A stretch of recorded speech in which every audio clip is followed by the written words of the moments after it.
us nicely into our next segment as well. The White House is expected to announce today more American boots on the ground in Iraq. The Pentagon is asking for 400 additional troops to expand the training of Iraqi forces in Anbar province, getting Iraqis into the fight against ISIS. Jason Grizzly is a former Master Sergeant with Army Special Operations and Joint Special Operations Command in Iraq. Has been there many times, as we understand. Jason, what do you think of this news? Well, listen, thank you for having me on, Jenna. First of all, this is a complex area. I've been on the ground in Anbar province, Tikrit, Ramadi, Fallujah. We've done this type of training for a while. We've worked with the Iraqis, so it's good. It's a good move in the right direction. One, to get more forces out there to try to energize this fight and to take back that terrain. But it will take a little bit more than that. It's a very complex problem, so holding ground is different than taking it. In the best case scenario, Jason, how long would it take and how much money and energy would it take to get the Iraqi forces up to the level where they can not only take back cities like Ramadi, but hold ground? Right. Well, that's one of the complex problems we've fought with and trained with our Iraqi partners for a long time.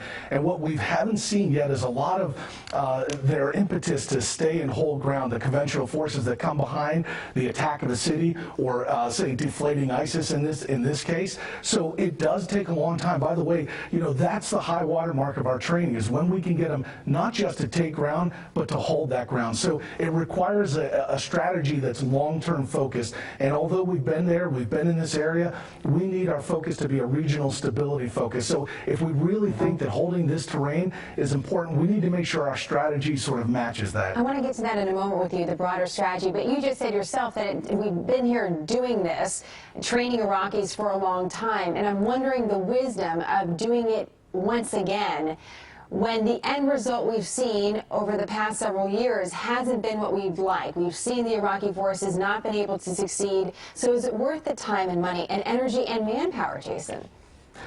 You know, that again is a very challenging question. Our soldiers, our service members, our airmen, Marines, we're going to go out and do this job well every day. And anytime our commanders are tasked with this, it is a challenge. But we know if it's important, in other words, if it's important to hold that ground or to maintain a presence, then we want to be there side by side with our partners.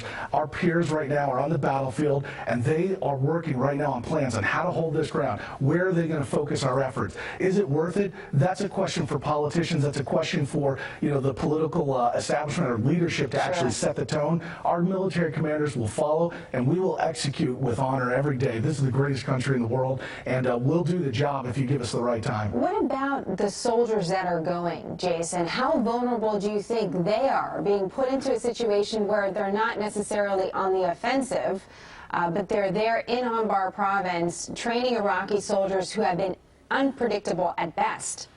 Right.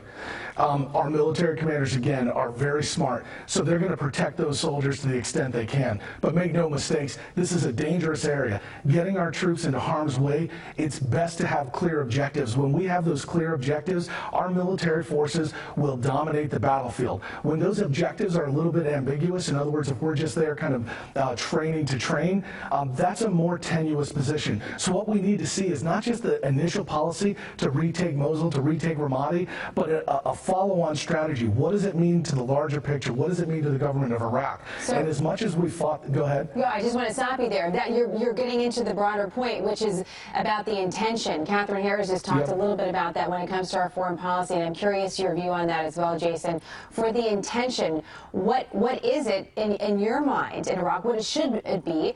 And what else do we need besides the training? Okay, so again, the intentions go to the global, what's our role in the region? How do we stabilize? Do we want to cut off the lines of communication between ISIS so that we can just hold ground and maintain an Iraqi persistent presence? That would be important. So that would be a qualified strategy. Let's get in there and make sure we hold terrain, separate their ability to kind of coalesce, and then force them to mass on our targets so we can target them. That's sort of it. It's holding that terrain. The broader policy is about the regional stability. How much do we owe? What does the government of Iraq have at stake here? And how much are they willing to partner with us? We'll do this job every day the task is given to us, and we're the best to do it. But we need to make sure that those strategies, those objectives are clearly defined. That's what the military commanders require. It's much easier. I know our viewers share your enthusiasm for the men and women who serve, and certainly a lot of big questions still remain about the way forward. We look forward to having you back, Jason. Thank you so much for the time today. Thank you, Jenna. Thanks for having me on.